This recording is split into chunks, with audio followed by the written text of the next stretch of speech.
Every soul, every little part of God has chosen to walk a different path in order to experience different aspects of God. And the whole experience of all humankind or all beings made up the wholeness of God. Therefore, Jesus said, love thy neighbor, even love thy enemies, because everyone is earth. Please stay with us to find out more. Lectures are not a complete meditation instruction.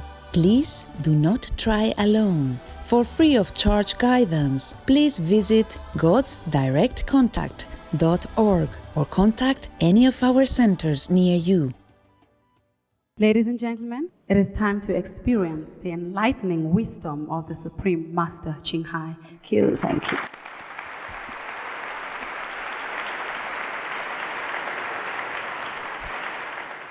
You call me master, but you are all master. You just forget. When we are united, when we remember the unity of the universe, which included ourselves, then we remember that we are one with God, one with the all-pervasive intelligence. And when we have forgotten this, then we have forgotten everything. And we try to remember that through different means, like prayers, scriptures, yogas, meditation. All these are good. All these are good for us. One day, we will truly remember that we are all masters. There's no one in this room or anywhere else who is not a master, because we cannot be separated from the Master, who is all-pervasive, and we are in that pervasiveness, and we are one with that. And that's the only thing we are made of. There's nothing else that made of our beings except God's essence, except the greatest things that we call truth, wisdom, God, Goddess, Buddha, name whatever you like to call this greatest being in the universe, which is even one with us, with every of us.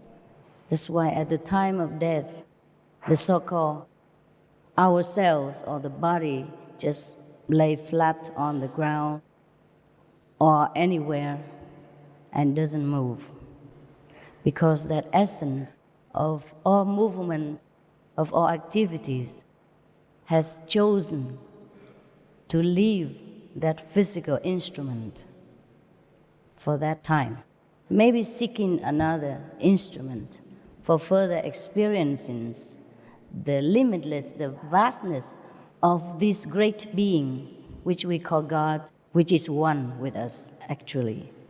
Once we found the unity again with this all-pervasive intelligence, all-pervasive love, we call this enlightenment.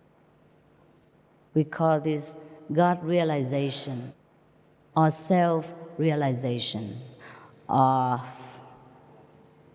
attaining Buddhahood. Different countries name this intelligence, this wisdom, this greatest love by different terminology because they speak different language. Otherwise, they're just one, the oneness that encompasses all things, including ourselves.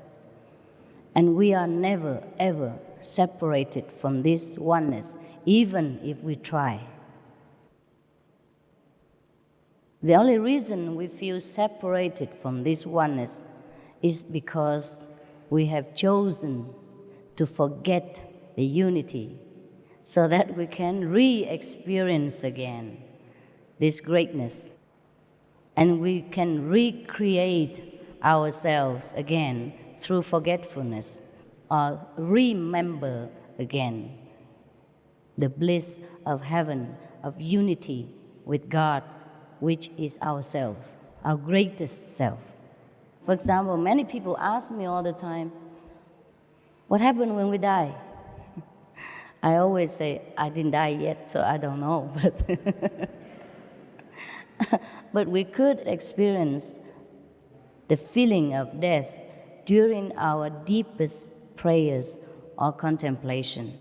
When we are in the deepest prayers, we will be oblivious to all the surrounding, including ourselves, and all the worries will depart from us.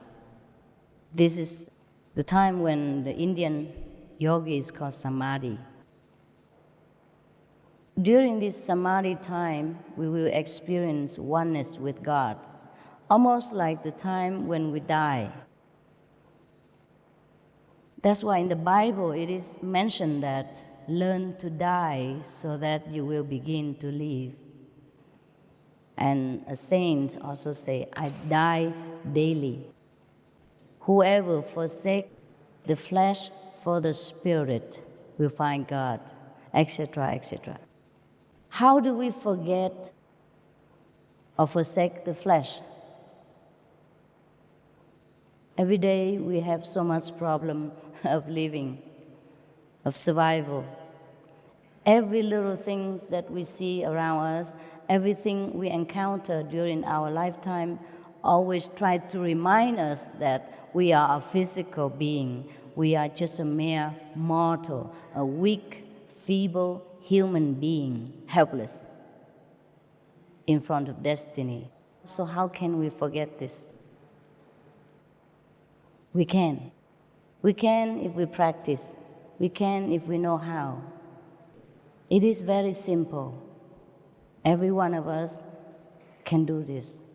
We have children from 6 years old, even younger than that, 5. They already experience oneness with God. They experience the feeling of forsaking the flesh and unite with the spirit, or visiting heaven while living.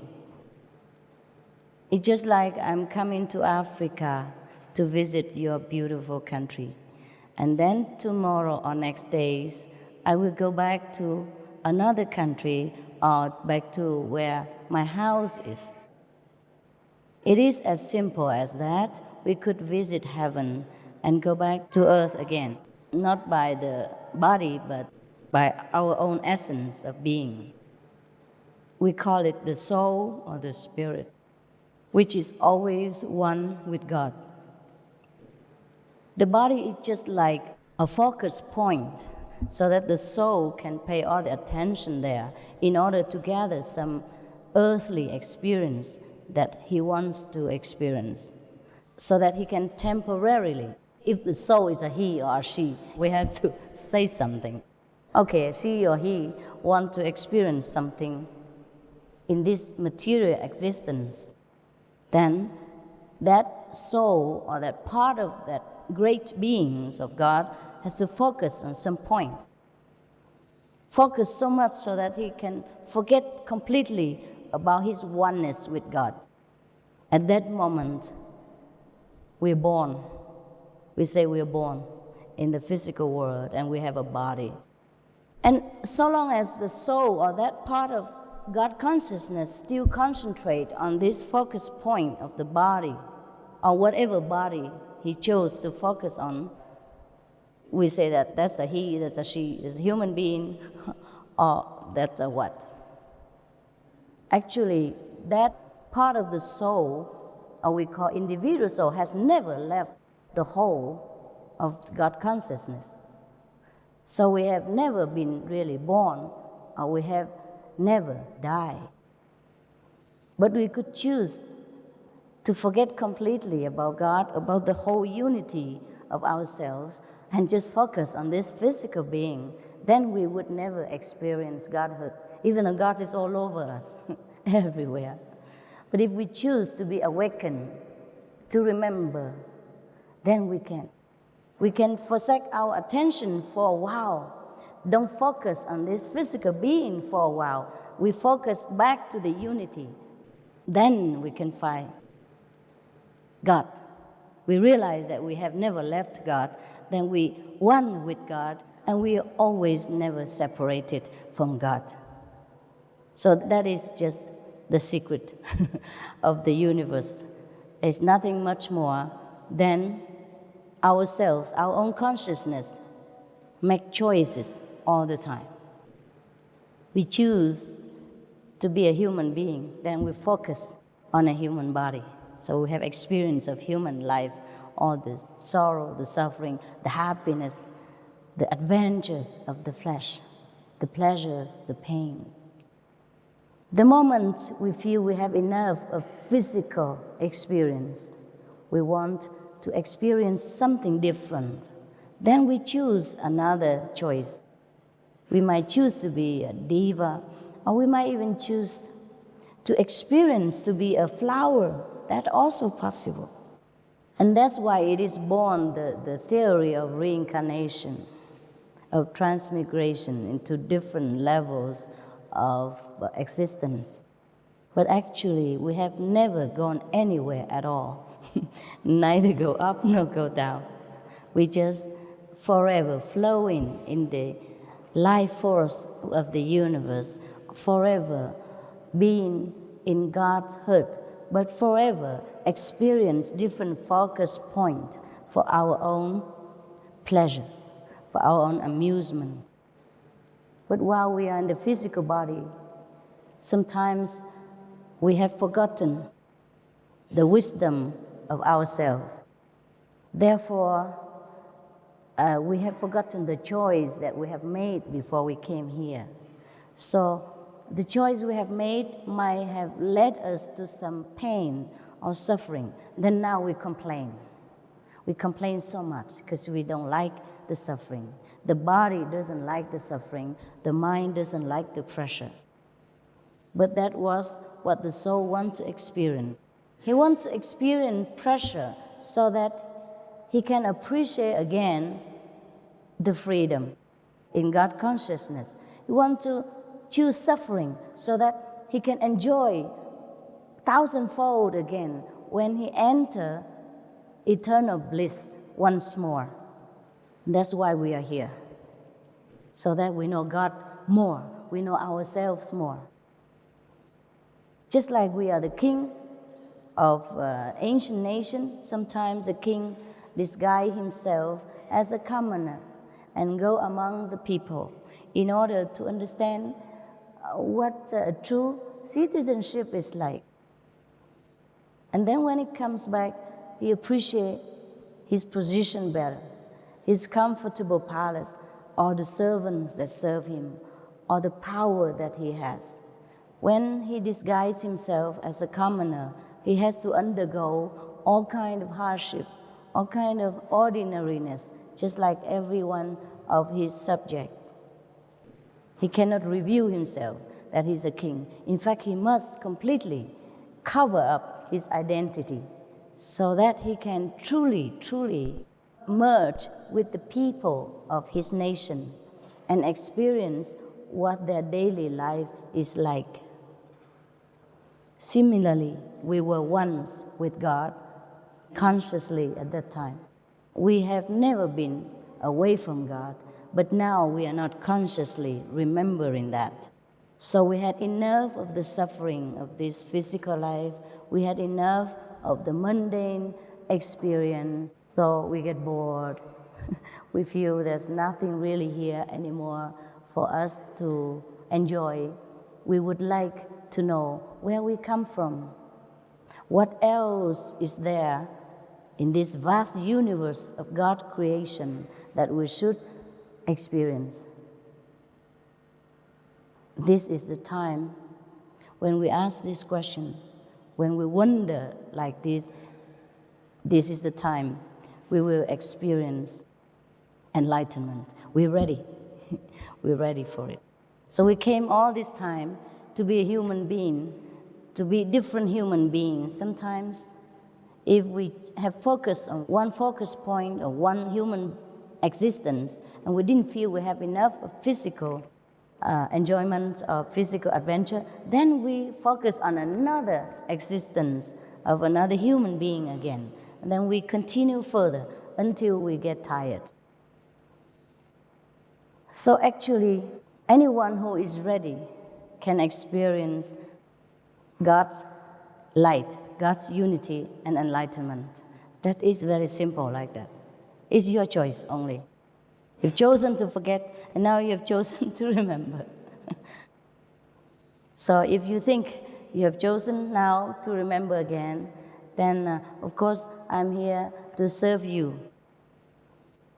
Because God has given me permission and ordered me to do that. Maybe one day, after you have remembered everything about yourself, God will also say the same to you. Go, my son, go, my daughter, do some service to my children or to myself, because we have never been separated from God. Remember that. Even if you don't remember, just believe me. We have nowhere to go except inside God's consciousness. We have nowhere else except in God's house right now. Everywhere He encompasses every being in this universe. All the flowers, the sun, the moon, the star, the planets, the galaxies are all inside God. There is nothing that escapes Godhood.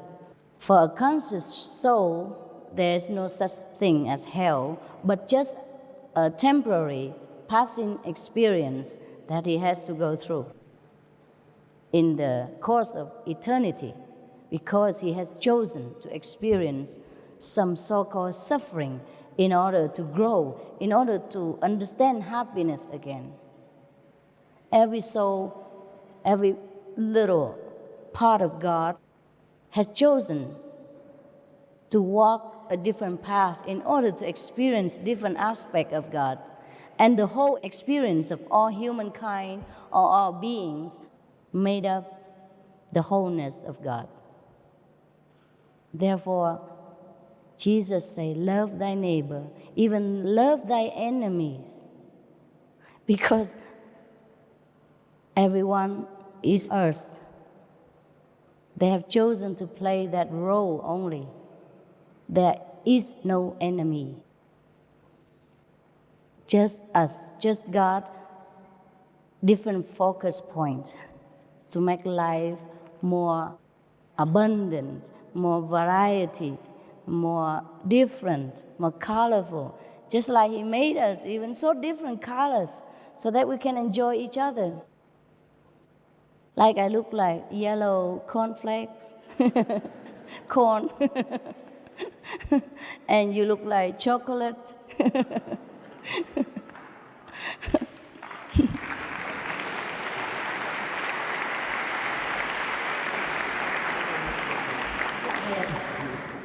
And he looked like icing, you know. Christmas icing, yes. Because God is colorful. Just like He made all different flowers, different colors, even fruit. From the same soil, we obtain so many different fruits and different flowers. They're all different colors.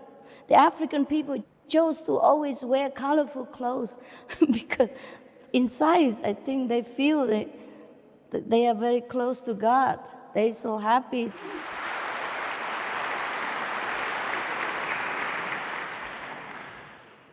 So there is not really anything mysterious or difficult about finding God or finding our true self, because we have never been anything else but God, God's essence, one with God, or God's children, God's offspring, a spark of God, a part of God.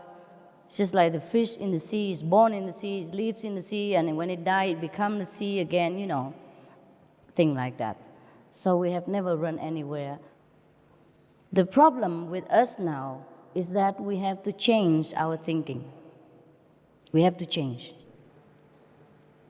We have too much guilty feel about everything. Feel guilty if we're successful. People make us feel guilty if we're rich, even. If God gives us some richness or successful business, people make us feel guilty. Yes. If you have a beautiful wife, people make you feel bad also sometimes. Yeah. They come around and ask you, how did you get to know this beautiful woman? Or they'll ask her, what did you see in that guy? Huh? He's so ugly. Things like that. Yeah, it's none of their business. They make you feel bad. Yes, they make you feel guilty if you have a lot of money. They make you feel guilty if you are successful in political or business. And the whole world is feeling guilty about so many things because we have been taught that way. This doctrine is never right. So Jesus has to come. Moses has to come to set us free. Set us free not just by his sacrifice, but by the teaching, telling you that God is all loving. Knock and it shall be opened. Ask and it shall be given unto you. But where do you knock? Yes, we couldn't even knock anymore. We're too weak. We're burdened with guilt and fear from this revenge for God. There's no such thing as revenge for God. He is revengeful. He's like us, like you and me. War God. You do something good to me or else. This is not God. Can you imagine such a God? Then we don't need to worship such a small-minded and narrow person. If he is really a person, if there is a God like that, we should not worry about worshiping him. Because he's just like one of any of the power abusing people. Even in this planet, think about it. You have children, or you have wife and husband. Sometimes your wife make mistakes, your husband stray a little, you still forgive him. You still hug him and, okay, I forgive you, don't do it again. Your kids sometimes give you so much trouble because they're stubborn, they don't listen to you, they cause you headache. You still forgive them, you still love them, and give them the best love that the parents can afford. Even money, everything, sacrifice. So how would a God, the greatest father or mother of all the universe, could be revengeful? Could condemn you to hell just because you're human, you don't know any better, and you make mistakes sometimes. So this kind of fear has been inflicted upon us generation after generations. That's why we find ourselves too weak now to even believe in there is a God who would even answer our prayers. That's why when we pray, we don't pray with the whole heart. We don't have conviction that our prayers will be answered. But it states in the Bible, knock and it shall be opened. Ask and it shall be given. It is like that. It is truly like that about God. No matter what you do, he will always answer your prayers. We just have to listen. I'm going to show you how to listen to him.